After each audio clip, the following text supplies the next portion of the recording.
안녕하세요. 김태훈의 현명한 주식 투자 방송 시작하겠습니다. 이번에는 두산에 대해서 알아보겠습니다. 두산은 두산그룹의 지주회사 역할을 하고 있는 회사인데요.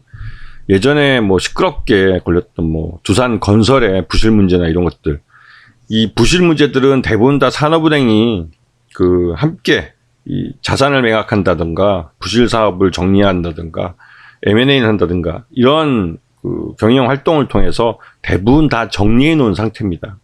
즉 이 말은 경기가 나쁘더라도 수익을 낼 수 있는 구조를 만들었다는 거죠. 그런데 작년 실적을 보시게 되면 적자를 기록했습니다. 근데 그 적자 규모가 그렇게 크다면 크고 나쁘다면 나빠 보이기도 하는데요. 이게 이제 일회용 영업의 평가 손실을 회계에 반영했기 때문입니다. 일반적으로 경영을 할 때 적당히 이제 적자를 내더라도 이해가 되는 때가 있어요. 특히 다음 해 실적이 좋아질 것이 있거나 다음 해 좋은 이벤트가 있을 때 일부러 그 전해를 부실한 회계 반영들, 그동안 쌓여있던 부실들 한꺼번에 회계에 반영해서 아예 적자를 내버리는 경우가 있습니다. 이 두산 같은 경우는 작년이 그런 해였다고 볼 수가 있죠. 회계적으로 이 부실 문제를, 회계 쪽에 있는 부실을 다 한꺼번에 털어버린 그런 느낌도 있고요. 그리고 이제 두산의 지배구조를 보시게 되면 이 두산이 지주회사인데요. 이 지주회사고 또 요즘 이슈가 되고 있는 건 이 두산 로보틱스가 올해 상장을 할 거라는 겁니다. 이미 주관사 증권사도 정해놓은 상태로 알려져 있고요. 그래서 올 하반기에는 아마도 상장을 할 수 있을 거라는 기대감이 큰 상태입니다.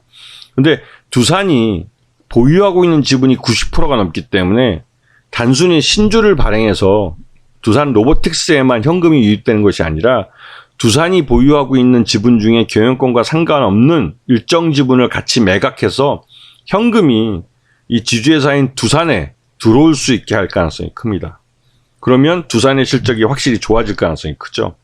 지금 두산 로보틱스의 기업 가치는 약 1조 정도로 평가됩니다. 그렇기 때문에 1조 정도로 기업 가치가 평가되면 경영권과 상관없는 약 한 30% 정도의 지분을 시장에 매각한다면 맥시멈 약 한 3천억 정도가 두산에 유입될 수 있다는 그런 계산이 나오죠. 이 로보틱스는 빠르게 성장하고 있는 사업이면서 또 한편으로 이 두산 로보틱스는 우리나라 협동 로봇의 1위 업체입니다. 그래서 최근에 이 레인보우 로보틱스의 삼성전자가 2대 주주로 500억 정도를 출자해서 2대 주주로 올라섰는데요. 이 레인보우 로보틱스와 두산 로보틱스는 기업 가치의 비교 대상이 됩니다. 그래서 나중에 두산 로보틱스의 기업 가치, 즉 공모가를 만들어낼 때 이 레인보우 로보틱스의 주가와 비교할 가능성이 커요. 그런데 아시다시피 최근 이 레인보우 로보틱스가 삼성전자의 지분 출자로 굉장히 주가가 많이 올랐습니다. 그럼 지금 이 타이밍에 두산 로보틱스가 상장을 한다면 이 공모가 버블 논쟁이 좀 있겠지만 그래도 상당히 좋은 평가를 받을 가능성이 커요. 그리고 이 레인보우 로보틱스하고 두산 로보틱스의 사업 구조나 이 매출 추이를 보게 되면 역시나 이 두산 로보틱스가 국내 협동 로봇 1위 업체답게 상당히 레인보우 로보틱스보다는 큰 그런 모습을 보여주고 있습니다.